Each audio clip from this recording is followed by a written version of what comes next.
Good evening, everybody. I just want to thank you all for joining us for the fourth and final webinar as part of the series organized and hosted by the Climate Change Education Partnership CCEP Alliance. My name is Andrea Gingras, and I am the coordinator for the CCEP Alliance office based out of the University of Rhode Island. So I just wanted to be conscious of the time and start right at the top of the hour here. And provide you with a little bit of an outline of what we plan to accomplish in the next hour or so. We've decided that during this webinar we will not use our video just to save on some bandwidth to make sure that this runs nice and smooth for those joining us this evening. So I will provide a little bit of an introduction about the Alliance itself for those who may not be familiar with what we do. And then we'll hear from our presenters, and then we'll do some questions and answers. And so we encourage you throughout this whole webinar to take advantage of the chat box, which you'll see on the top part of your menu bar here in WebEx. And you'll notice that some of the presenters have introduced themselves here. And we encourage you to ask your questions, and please make sure to send them to everyone. You might see a little drop-down box here where you can pick and choose, but just for the interest of making sure everybody's involved, we encourage you to send those comments and questions to everyone. So today, like I mentioned, we'll be hearing from 4 speakers who will offer their experience in working with formal K-14 educators around the topic of climate change. So just a little bit of background about the CCEP Alliance. It's a network of 6 multi-institutional projects coordinated by the Alliance Office and funded by the National Science Foundation. The CCEP projects are regionally or thematically based, comprised of partnerships, and devoted to increasing the adoption of effective, high-quality education programs and resources related to the science of climate change and its impacts. So recently at an Alliance meeting where project participants came together, it was decided that we would collaborate on writing a guide that provided recommendations for effective practices in education and communication when working with different audiences. Each of the 6 projects contributed the recommendations over the course of a year, and what resulted is the Climate Change Education, Effective Practices for Working with Educators, Scientists, Decision Makers, and the Public Guide, which you'll see a picture here on this slide. You can download a PDF version of this guide on the CCEP Alliance website, and the web address is noted on the slide as well. With the production of the guide, the Alliance decided to run a series of webinars to broaden the reach and provide overviews of each of the chapters in the guide. Each webinar focused on a section of the guide which focuses on different audiences, and our webinar today will focus on working with formal K-14 educators. Again, I encourage you to use the chat box throughout the evening to offer some of your insight and to ask questions, and we'll try to answer them throughout the webinar. So with all this said, we're going to begin with brief introductions from each of our speakers. So I'm going to turn it over to our presenters. Hi everyone, this is Corrin Barros, and I'm excited to be online with all of you today for this evening. Andrea, can you go to the next slide? Okay, so we are going to be talking today about place-based learning and 3-dimensional learning. You'll hear from myself and our other presenters, and we're really excited to share with you our experiences, but also the intersection between place and 3-dimensional learning.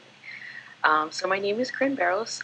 I'm the first person on this list. I'm on the left. I work with the Pacific Islands Climate Education Partnership. I'm the principal investigator, and I've been fortunate to be on the project for most of its time. And PCEP is actually housed at an organization called Pacific Resources for Education and Learning, or PREL. And PREL's located, our main office is in Honolulu, so I'm coming to you from Hawaii. But our service region goes well beyond Hawaii, so we also work with American Samoa, Guam, the Commonwealth of the Northern Marianas Islands, the Republic of the Marshall Islands, Federated States of Micronesia, and Palau. So that's the U.S. affiliated Pacific. And you'll hear more from me, so I'm going to hand it over to Emerson. All right, thank you so much, Corrin. Magandang gabi sa inyong lahat. Good evening to you all. It's evening where I'm at currently. I'm currently in the East Coast for a different meeting, but I'm glad to be able to join in with you all for this webinar. My name is Emerson Odango. I am the Program Manager for the Pacific Islands Climate Education Partnership, also a colleague of Corrin at PREL. And we're really excited to be able to share out some of the specific examples and stories from what is commonly called the United States Affiliated Pacific Islands, USAPI. We'll share out some examples from specific islands or regions from within the USAPI. We're really excited to be able to share out with you all. So I'm turning now over to our Made Clear colleagues. Down the list is over to Melissa. Hi everybody, I am Melissa Rogers.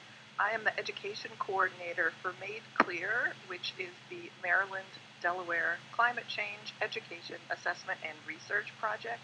I always have to say it really slowly so I make sure I get all of the words right. My role on the project is to design and facilitate climate change-focused professional learning opportunities.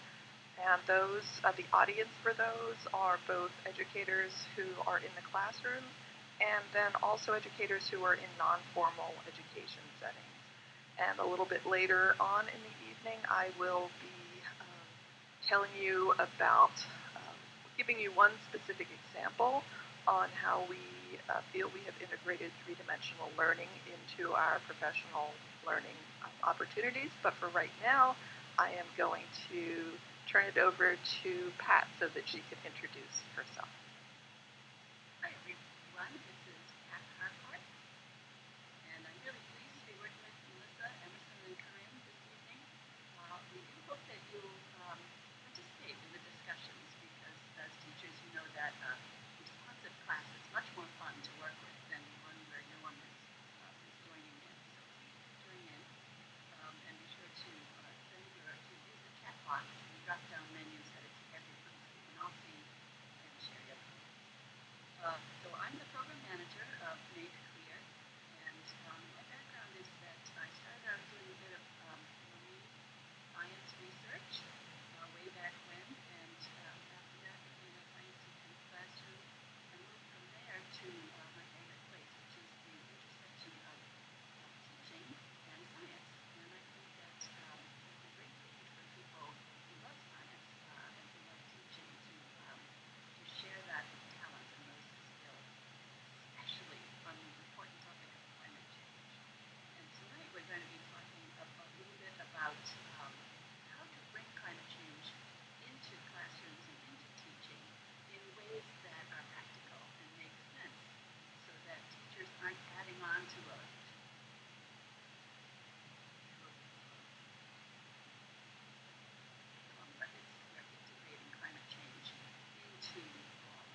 type in the chat box.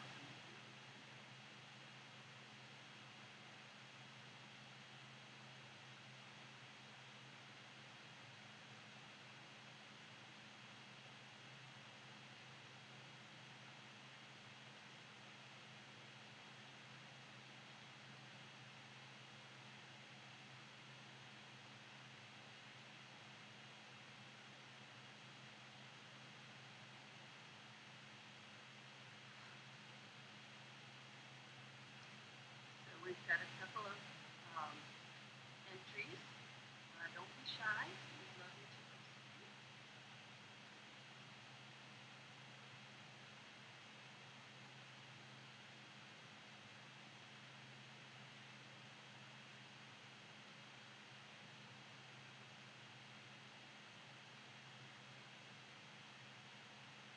And in a moment, we'll get the results of the poll so that we can see what the distribution is of the participants.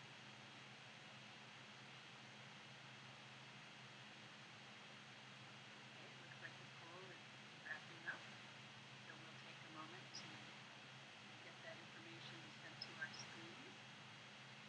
In the meantime, we do have only a few slides, but each slide has a photo in it. So take a look at some of the photos and see if there's anything happening there that looks like what you see in your classroom. All right, it looks like we have the results from the poll, and it looks like it's a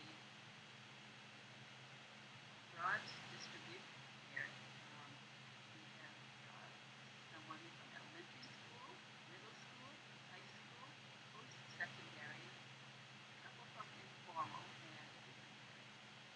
So welcome. We'll see if we can provide something useful and of interest to each of the sets.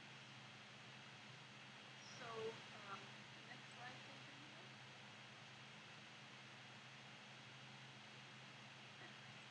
So here we have images of people learning about climate change in different contexts. And we're going to each speak and give a few examples about how we approach climate change. But before we do that, I'd like to draw your attention to the two questions that are on this slide, because we're going to ask you to respond to them later on in a few minutes. So think about these as you're listening to the examples and stories that we tell about teaching climate change. What might you need to consider when incorporating place-based and three-dimensional learning into your classroom? Maybe you some of those already. And what is one experience we shared that you might be able to apply to your teaching? So I'm going to give a brief example. For classroom teachers, learning, especially learning in science, now that we have some states have NGSS or related approach, that we're not just presenting facts and asking students to repeat back facts to us anymore. We want students to learn not only information and concepts, but the practice of science. How does it work? How do you approach a question? How do you set it up? How do you make sense of what you observe? So it's information, it's the practice of science, and it's also the connections. So in NGSS, those are called concepts, but those are ideas, patterns, and system connections that have relevance across many areas, many topics of science. So we're going to hear an example from Melissa of how one way you can approach three-dimensional learning in climate change. And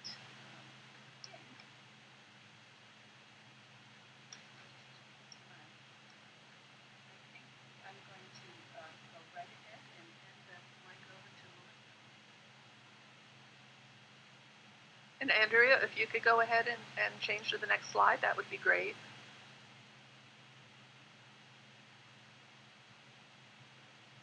as Pat mentioned, I'm going to give you, and as I said earlier, I'm going to give you one fairly detailed example of how we have shared this idea of three-dimensional learning with participants in one of our recent professional learning academies, what we call the climate change academies. We try in all of our professional learning opportunities to model classroom situations as much as possible. As Pat mentioned, climate change, not only is climate change relatively new in many classroom teachers' curricula, but this idea of three-dimensional learning is new to many teachers as well, and not to many. And I think the fact that we have a fair number of educators from informal settings, you probably have much more experience with teaching in a more rounded, three-dimensional manner than perhaps some teachers have in recent years. In this three-dimensional learning setup, we are hoping that students really experience knowledge growth that's not only topic-specific, but that they also see the various threads that Pat mentioned that tie together science. They don't just tie together climate change, but they tie together so many aspects of science. And this is all needs to occur while the students are being actively engaged in doing science and in developing their ability and their facility to do that. We often talk in particular about how the young students, the kindergartners in particular, are so incredibly curious and ready to dive in, and then students tend to lose that. But there's also a function of being able to, or a need to continue to have students develop the ability to ask questions and analyze what it is that they see in front of them. So in this particular academy that I am going to talk to you about, our participants experienced about 12 hours of independent and group work that was facilitated through a learning management system. So this was online instruction and discussion. This learning management system was open for about 6 weeks to the participants prior to them then attending a 4-day in-person series of workshops, and these were for consecutive days. The string of activities that I'm discussing tonight supported our climate change education goals, in particular of understanding effects of climate change, evidence of climate change, and also the human role in climate change. In the online part of this workshop experience, the participants did initially get some fairly general background information about climate change, and then the specific example that I'm talking about started with a couple of assigned readings about proxy data and paleoclimatology. Pre-academy assessment that we did of the participants showed that these were terms, at least, that were relatively unfamiliar relatively unfamiliar with. So we had background readings for them, and then also a video for them to watch that was specifically focused on ice core research, whereas the previous reading about proxy data covered a range of types of proxy data. While after the participants had done their readings and watched the videos, we asked them to respond to the first 2 questions that are shown on the slide on your screen. The first one we posed in part because, well, actually everything that we did because, again, we were trying to model what we would want them to do with their students, whether they were in a classroom setting or in an informal education setting. But this first question really required close reading and viewing of the videos. It was kind of what you would traditionally think of as a typical classroom assignment, except that we didn't give a full worksheet with individual questions, just this more general information gathering question. And then the second one about what similar information or data their students could gather was then in there to get them thinking about, well, what are their students' experiences at this point as far as science and engineering practices are concerned? And also, what content knowledge do their students have at this point in their careers that they might be able to address some of the topics, some of the types of data that are collected by researchers when they are studying ice cores?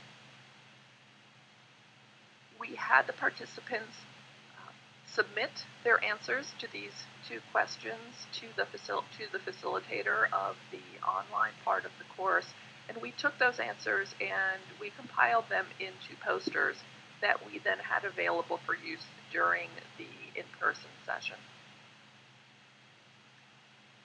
During the in-person session, when our participants were on site, the first related activity that we did was a data visualization activity related to atmospheric carbon dioxide concentrations.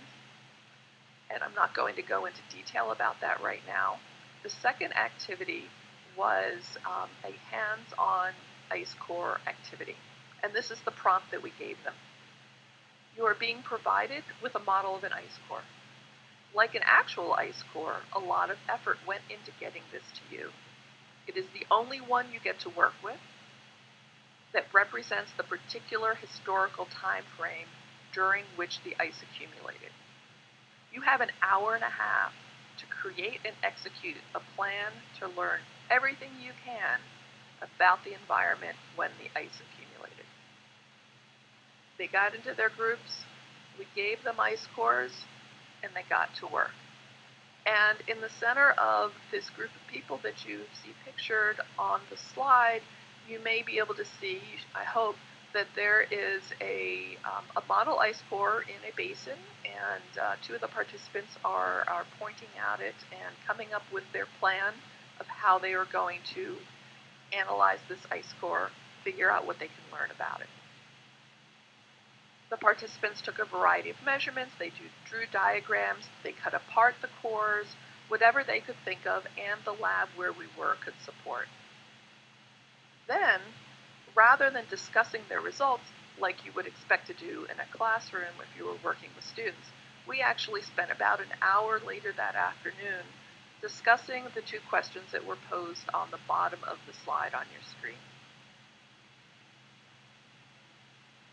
A lot of that discussion focused on how their students, whether they, again, are in the classroom or working with visitors in a non-formal setting, how they could use an activity like this with them. Another aspect of the discussion was what elements of 3D learning were involved in the activity. And again, this activity is from the beginning when they first started reading about proxy data to when they actually had this ice core in their hand.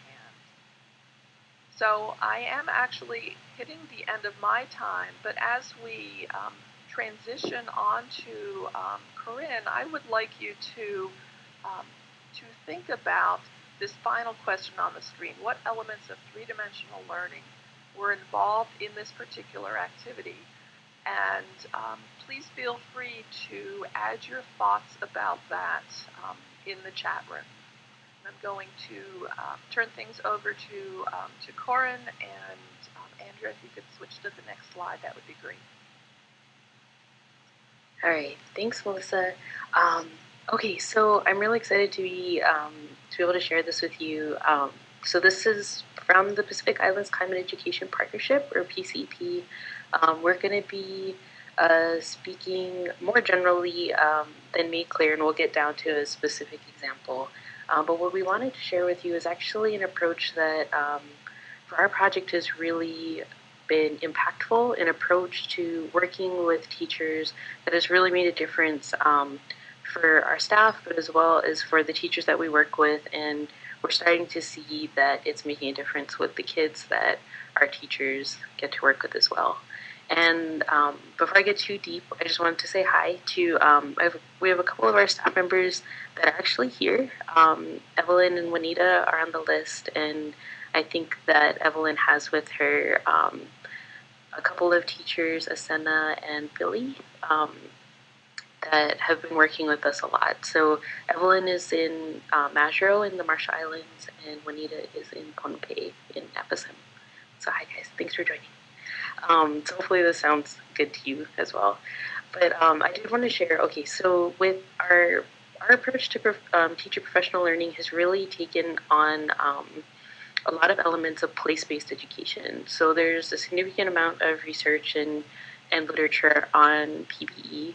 But for us, what it's really meant is being able to draw from our local resources, so local experts, local places, our stories, our languages. So drawing from local to be able to explain and talk about global phenomena like climate change.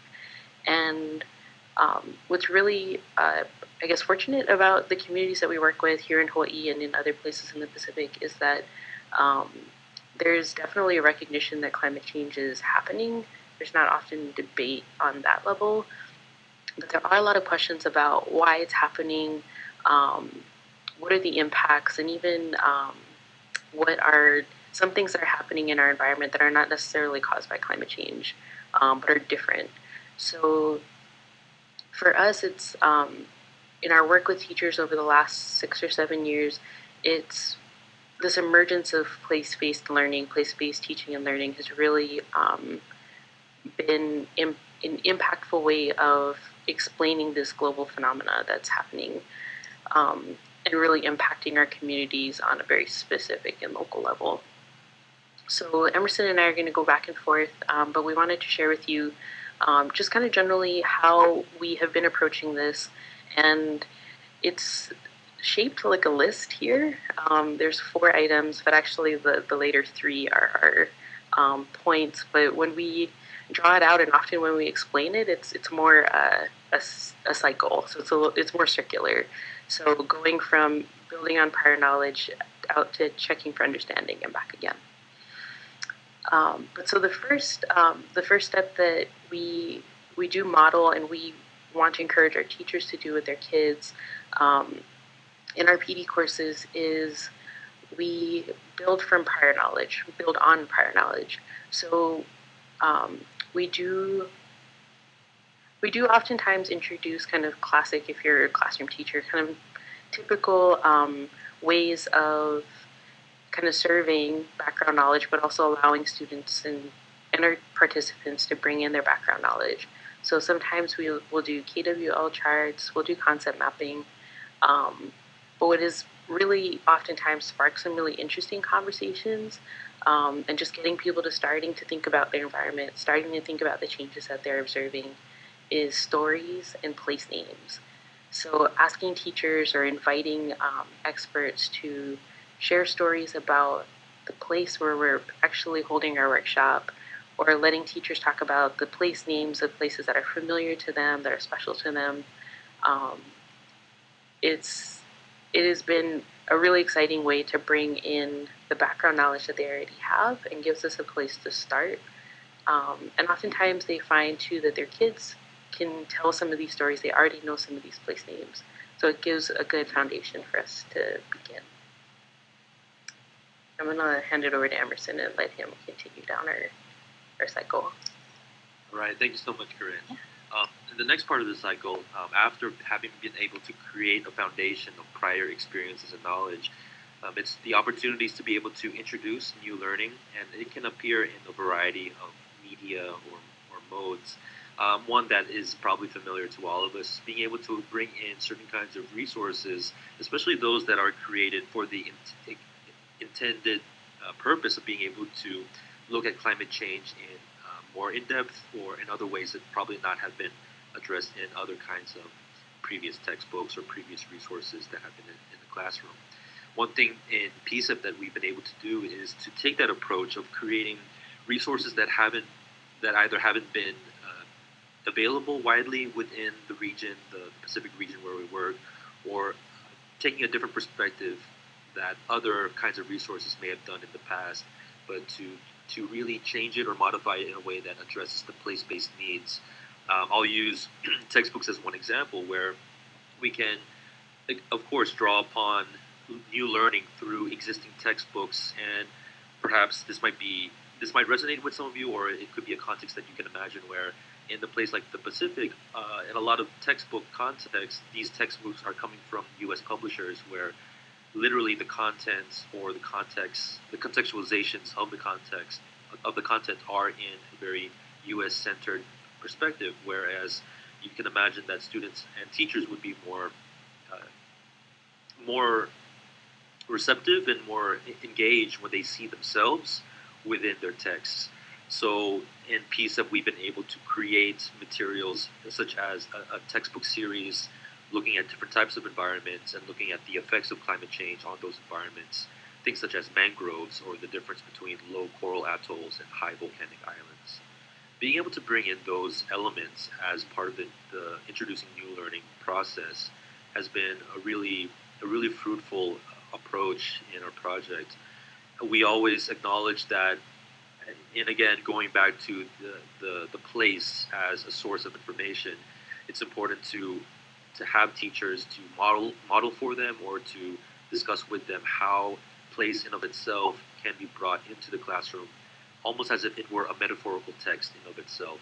The idea that you can literally walk outside of your classroom and walk along a beach or walk through an agroforest, or you can do things such as bring in specimens literally caught by fishermen and bring them into your classroom, or harvest things that are growing in a school garden and bring them into the classroom, where place is no longer, the boundaries are more blurred. It's not as stringent a division between what is inside the four walls of a traditional classroom setting and what is available in the natural and human environment outside.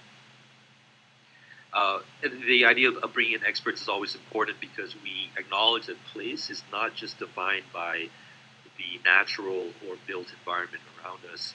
It definitely acknowledges that place is your community, your clan members, your family members, the elders who had created the physical and social spaces before your generations. One thing that's interesting about climate change education in particular is realizing that, for example, thinking in a perspective of how climate patterns are ascertained over at least 30-year chunks, in many places in the Pacific, it's not necessarily a matter of students being able to access weather data through weather stations or through other sources. They can, of course, but not everyone can. However, the Pacific Islands are in a context where it is still feasible for students to be able to talk with their parents, grandparents, and even great-grandparents, and to have intergenerational conversations about what weather patterns were like in the past. And that in of itself is a source of information. So being able to acknowledge that experts, people, elders who have that lived experience, or textbooks, whether they are already created or they are newly created, being able to go into the natural environment, all of those elements are important parts of being able to connect prior knowledge with new learning. And it's also important to acknowledge that it's in the context of whether it is reaffirming what students have been able to identify, or maybe there are certain hypotheses that were created in the prior knowledge or prior understanding stage that need to be refined or re-explained or clarified during this new learning stage. And then in the element that we're calling check for understanding, we acknowledge that the formative and summative assessment elements that are a part of any kind of planning for learning in any context, regardless if it's climate change or any other topic, we want to, again, think back about how place in of itself is a part of that checking for understanding. So when we look at, for example, artifacts that we know are imbued with a sense of place, for example, KWL charts that are built upon what students already know about their place, then we can see that it too is a tool that allows students to explore more or want to identify further questions for exploring their place. Another element is being able to see the very procedural or process-oriented aspects of student learning.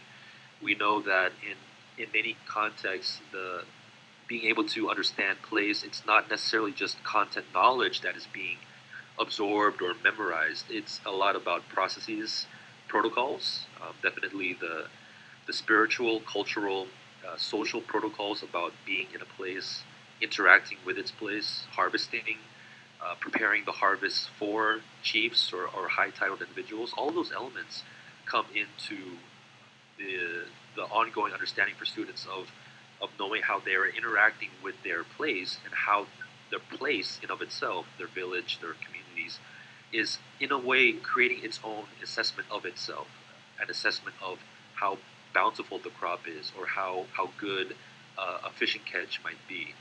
We want to acknowledge that there are different types of assessments from both what we might be familiar in formal or informal contexts, especially those that teachers can be familiar with in a formal education context, knowing that, for example, in a lot of places in the Pacific, there's definitely aspects of American school systems that are built into what teachers are taught through their own training or what is taught by the teacher to the students.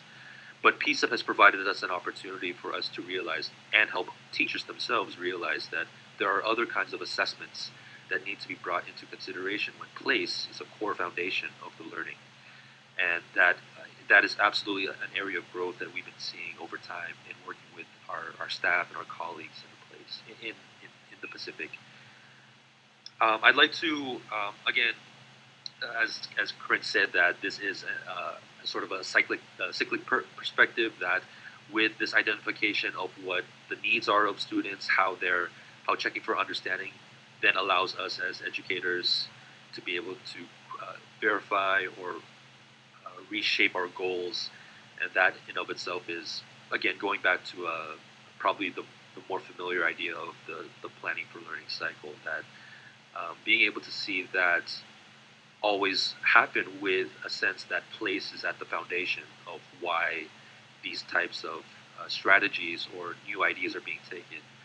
That has been a really exciting opportunity to help teachers realize that they are literally surrounded by resources all around them. They don't need to just rely on a textbook from someone else to teach science or other related topics to climate change.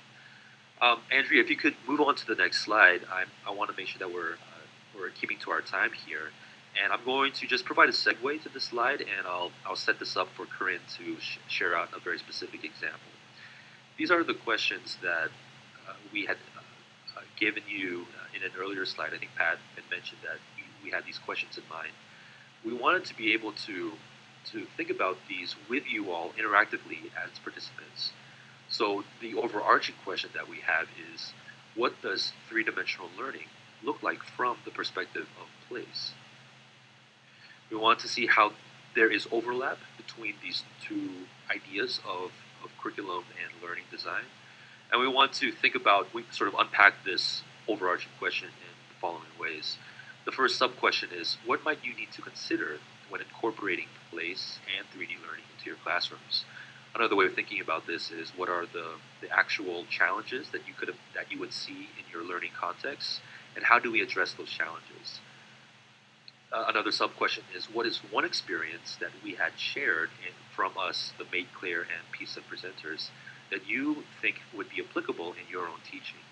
And we would love to be able to hear your direct ideas and responses to these questions through the chat box. And again, we will have a Q&A session after our main presentation. So these are the main questions, and I'm going to turn over back to my colleague, Corrin, and then again back to Melissa and Pat so that we can share out some examples.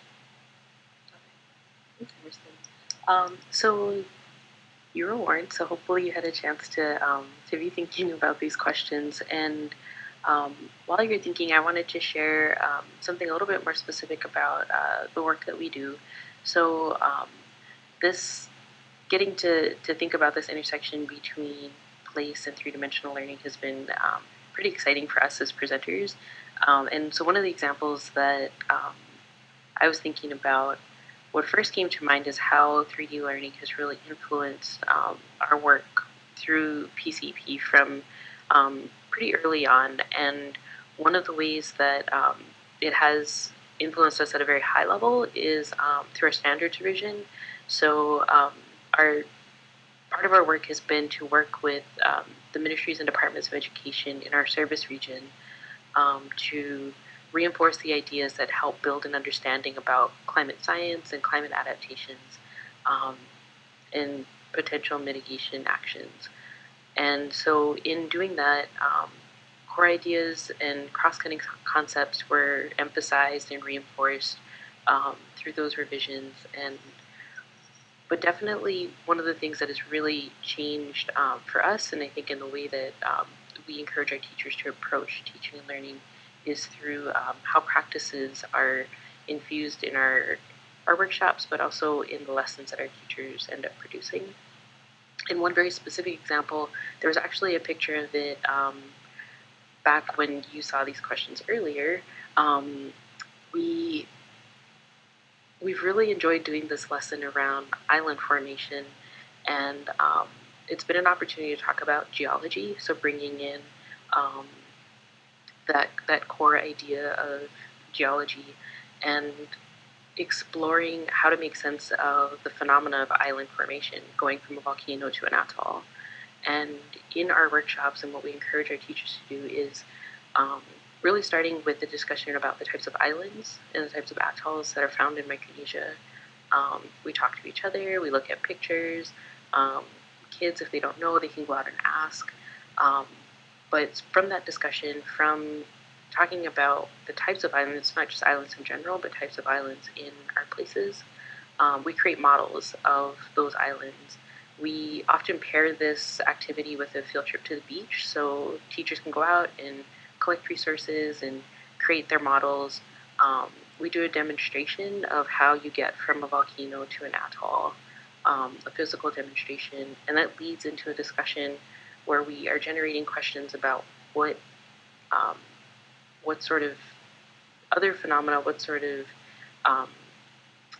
geologic phenomena are happening that cause this transformation from volcanoes to atolls, and even what it means to live on different types of islands. So sometimes those discussions they're definitely centered on questions, sometimes they're in English, sometimes they're not, but it is being able to explore this really global phenomena, but actually talking about it from the place where we're physically standing, if we're standing on the beach. It's actually been a pretty fun activity. So hopefully that gave you kind of an idea of what we might be talking about, something about an intersection between this three-dimensional learning, this idea of 3D learning, but also pulling from place. So I'll stop talking, and I'll give you some time to clarify your thoughts, but we would like to hear from you in the chat box, or if it's possible through the microphone, about what your thoughts are in response to these questions.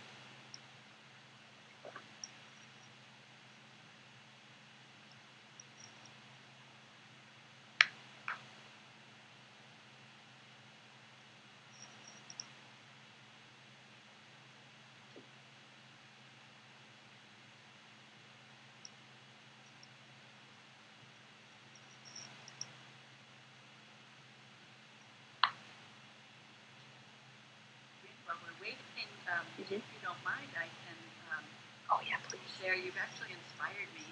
Good. Because your stories, it's very vivid to see people learning actively in their own locations, learning about their locations, and building connections. Not just you learn the history of some place, but you learn what a place is like, and what the processes are like. So you inspired me to give another little example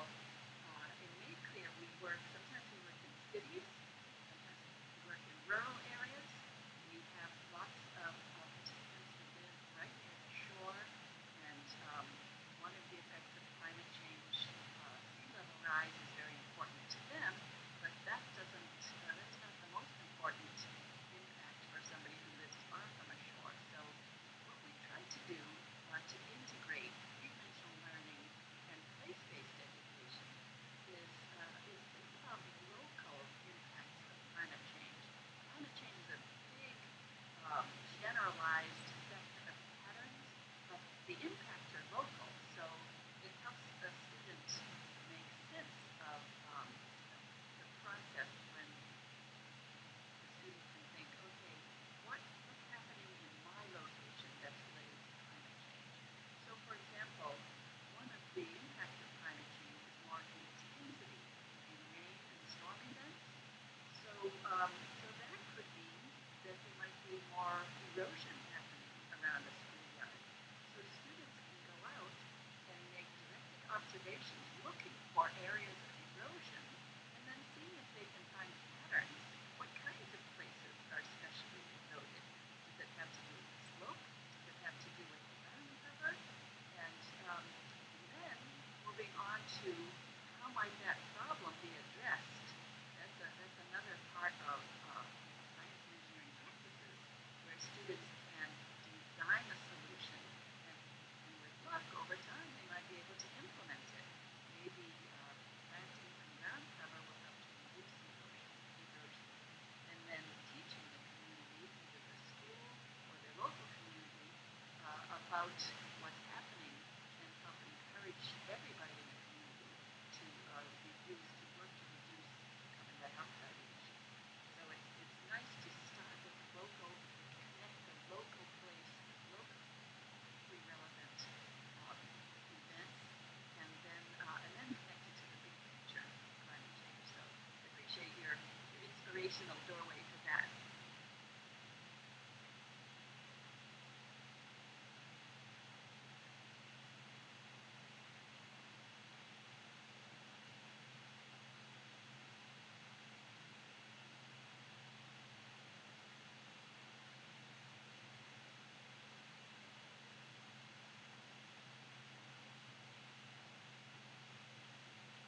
I'm also keeping an eye on our chat box, although my computer is not cooperating. I do see that Amy made a good point. You know, there are definitely times when it's not possible to visit those places that we want our students to study or we want to study together. Thank you for sharing that link as well.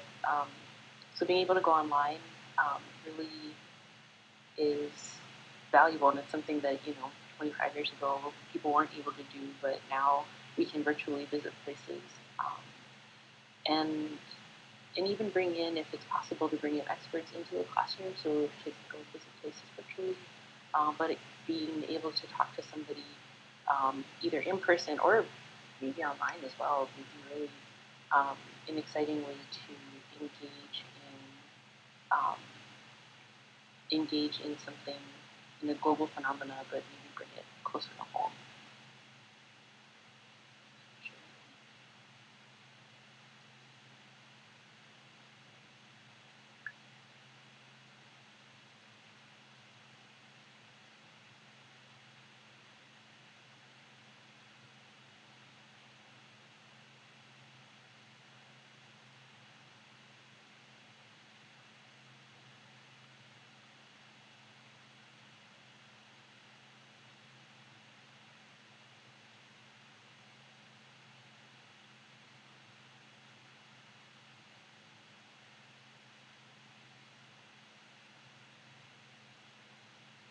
Give it another minute or so. If you have an idea that you want to share in the chat box, you can. If you want to say something out loud, I don't know if you need to ask or if you can unmute yourself.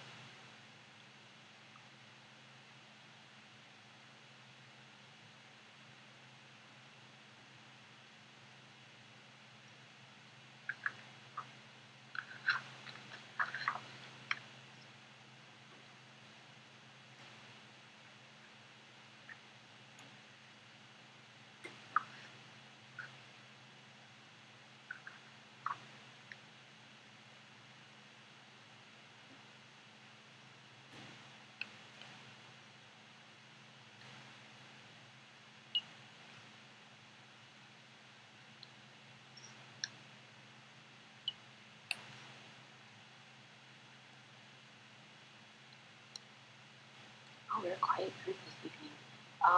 If it's okay with my other presenters, should we move on to the next question?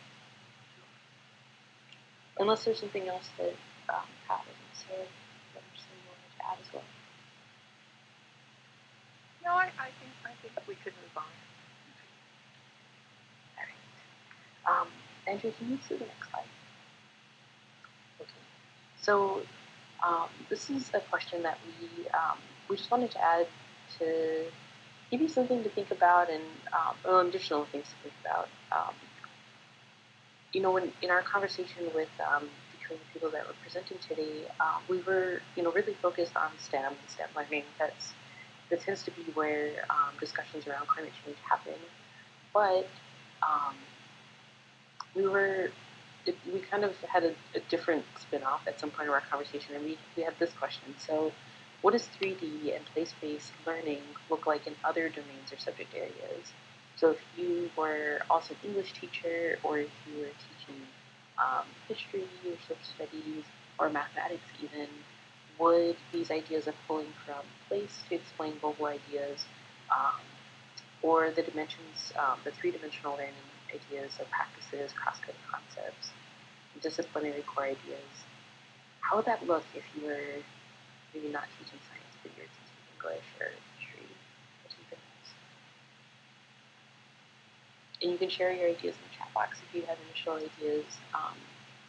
I'll also turn it over to either Emerson or Pat or Melissa if you guys wanted to add something to this. Yeah, thanks, Corrin. I'll just add something real quick, and please do continue to type into the chat box. One thing that we recognize about climate change education in the region is that, again, going back to the Pacific region, is that in many cases, the overt connections to other subject areas, such as social studies especially, health and nutrition, if those are subject areas or electives in the school system, language arts for sure, the mathematics is another very close example. We see that there are these cross-disciplinary connections that can be made. And another aspect of our piece, not just in our PCEP work, but in other projects that we have in our organization at PREL that touch on climate education, is acknowledging that climate change discussions are not just in a STEM context. They can be in other domains or subject areas, and that's partly why we wanted to at least acknowledge that it's beyond. It's not just subject area. We want to acknowledge, especially in perhaps in informal contexts or in community-based learning, that there are domains. So, for example, agroforestry. Agroforestry, for sure, is not purely a science idea. It is inherently tied to social and cultural contexts, to family organization, to language and ideology about how people work with their land. So that's another area where we might imagine that we can explore how this idea of, for example, 3D learning, what are the practices, cross-cutting concepts, and disciplinary ideas of agroforestry that one generation needs to teach to another, or that we can innovate new practices in a teaching context. So yeah, these are again other contexts why we were thinking of beyond just science or STEM, how regardless if it's specifically about climate change or not, but how these approaches, 3D learning and place-based education, how they might be potentially relevant or lead us to new questions or ideas. So yeah, that's the only thing that I wanted to add. I think that we've got some responses in our chat box. Thanks. Yep. Well, and I want to add on to that ag idea just a little bit, because it's not something that we had necessarily originally thought about focusing on when we first started our work. But again, our original two focus states were Delaware and Maryland, and in both those states there are fairly significant agricultural regions.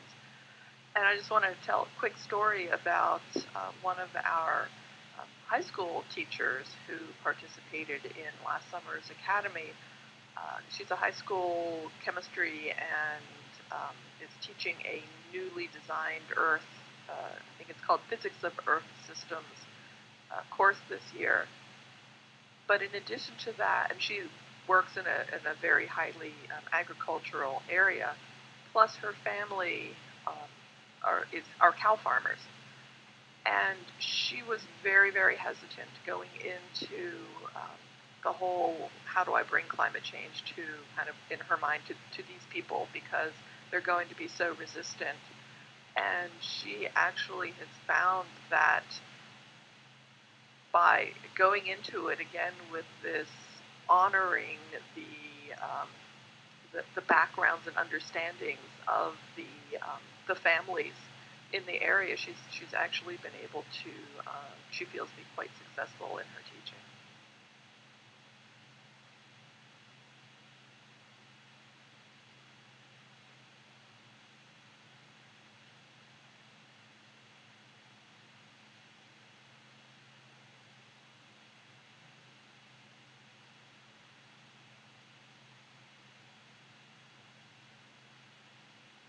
Yeah, thank you, Melissa, for sharing that very clear example, that understanding of place, especially through the human connections of a place, and seeing how that has improvements or positive effects on teaching in this particular case about climate education. It's been really great seeing the comments come in our chat box.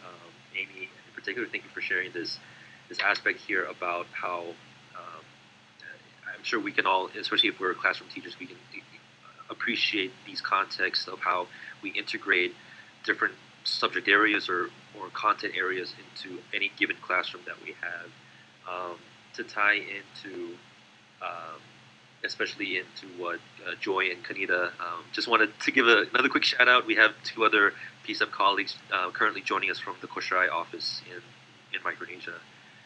Definitely the language arts components, how the ability to practice certain kinds of academic language, not necessarily just the vocabulary about climate change, but also the other kinds of rhetoric or strategic linguistic modes of convincing or explaining. All of those are opportunities to draw upon place, and for sure, when we recognize that in certain places, language, whether it be a language in of itself or different dialects or just localized vocabularies, localized ways of talking about things, we acknowledge that those are also powerful assets in being able to talk about, process, and deliver messages, regardless if it's specifically about climate change adaptation or mitigation or just understanding what climate change is.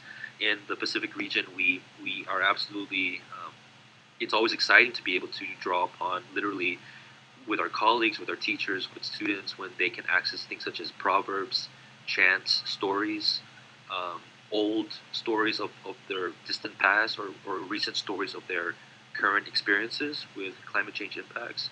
They're able to bring that into our conversations. And again, being able to help teachers realize that those specific stories or conversations, those pieces of language, are also important tools to bring into the science classroom or any other classroom in which climate change comes up as a topic. I'll take a step back again, but yeah, just please keep the comments rolling in. I think we would need to wrap it in just a bit since we're approaching the hour.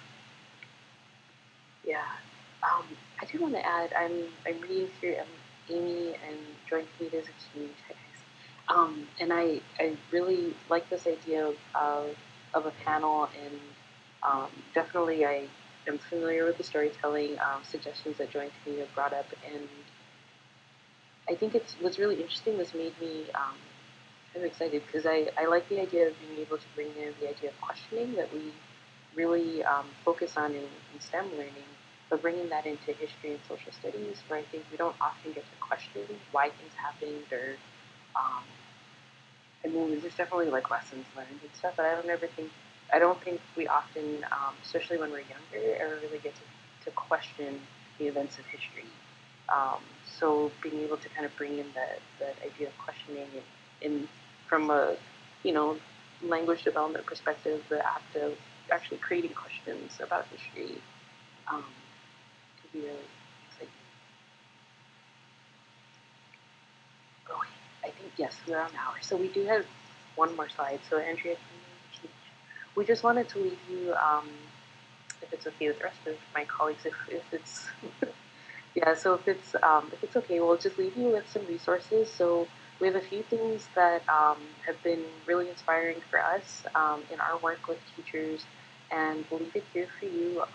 I'll mention the later three, and then maybe Pat can say something about the first. So PCEP has a resource on place-based education that's inspired and been inspiring the work that we've done. It's something that we've authored and comes from our experience. We were inspired by the work of David Sobel and others, but I wanted to share something really brief that David Sobel wrote about place-based education that kind of gets you started in the literature if you're interested. And if you also work with teachers, you may find that the chief state school officers, I think that's what it is, science professional learning standards may be helpful to you. I'll leave it there. And Pat, I don't know if you want to say anything first. Sure. So the Meaningful Watershed Education Experience guide is just coming out. That's why there's no link for it. It's just about to become public, but we will make sure that that link gets sent to you and posted on the CCEP website. We fondly call these MeWe's, and they're ways of getting the students outdoors and investigating their own area and developing and answering questions. So it's a terrific approach to place-based education. I just want to note that if you have any additional questions or would like to offer your great ideas to any of our presenters, their email addresses are here, and I've also put them in the chat for you. If you'd like to copy them, they're willing to answer your questions and to hear more about your great ideas. I also would like to thank our presenters for this evening's webinar. And like I mentioned at the beginning, this is the last of the 4 webinars in our series. And so recordings of all of our webinars can be found at this web address. And so if you're interested in learning more about CCEP or the guide that we just produced, you can go ahead and visit our website, and specifically about the webinar series, you can go to this link, which I just added to the chat for you all to copy. So again, I want to thank our presenters and thank you very much for the participants and your active participation throughout this webinar. And we look forward to working with you all in the future. Thank you, everyone.